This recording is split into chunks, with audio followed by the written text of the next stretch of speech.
മുത്തേ ആശിക കൽബേ സായിദേ പറടാ. എടാ മുത്തേ അല്ല അടിച്ചാപ്പൊളി മുള്ളനല്ല മുത്തേ അടിച്ചാപ്പൊളി മുള്ളന്. ഇത് എന്താ പറയാ, നല്ല വളർച്ച വെക്കുന്ന മുള്ളനാണ്. ഇതേ സെയിമിൽ തന്നെ വേറെ മുള്ളൻ വരുന്നുണ്ട്, പരാമുള്ളൻ എന്ന് പറയും.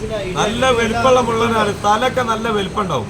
പക്ഷെ ഈ മുള്ളന്റെ പ്രത്യേകത എന്താ വെച്ച് കഴിഞ്ഞാല് മീന് വളർച്ച വെക്കും. സോഫ്റ്റ് സ്കിന്നും സോഫ്റ്റ് മീറ്റും ആയിരിക്കും കേട്ടോ. നല്ല വൈറ്റ് സ്കിന്ന്, വൈറ്റ് മീറ്റും. പിന്നെ മുള്ളന് പറഞ്ഞാൽ മിക്ക ആളുകളും പേടിക്കും എന്ത് കഴിക്കാന്. അപ്പൊ എന്താ സംഭവം എന്ന് വെച്ചാല് മുള്ളനുള്ള പേരെന്നെ എന്താണ്, മുള്ള് എന്നുള്ളതാണ് ആൾക്കാർ ഉദ്ദേശിക്കുന്നത്. അപ്പൊ അതിന് മാത്രം വലിയ മുള്ളില്ല. ഈ പുറമെ കാണുന്ന ഈ മുള്ളുണ്ടല്ലോ, അതാണ് ഡേഞ്ചർ. ബാക്കിയുള്ള മുള്ളുണ്ടെന്നുണ്ടെങ്കിൽ നമ്മളെ സാധാരണ മീനിന്റെ അതേ മാതിരി തന്നെയാണ് കേട്ടോ. ഓക്കെ. അപ്പോൾ എന്താ പറയാ, ഈ പുറമെയുള്ള മുള്ള് ഇത്തിരി ഉറപ്പുള്ളത് കൊണ്ടാണ് ആളുകൾക്ക് മുള്ളനൊക്കെ മുറിക്കാനും അതിലേക്ക് കൂട്ടാനൊക്കെ ഭയങ്കര പേടി തോന്നിക്കുന്നത്. പിന്നെ മുള്ളന് എന്താ പറയാ, നമ്മളവിടെ ഇപ്പൊ ഈ മലബാർ ഏരിയയിലൊക്കെ ഇവിടെ മുള്ളൻ പറയാ. അതേസമയം ഈ മീനിന് പുറമൊക്കെ പറയുന്ന പേര് കുറിച്ചി എന്ന് പറയും, കുറിച്ചിമുള്ളൻ എന്ന് പറയും.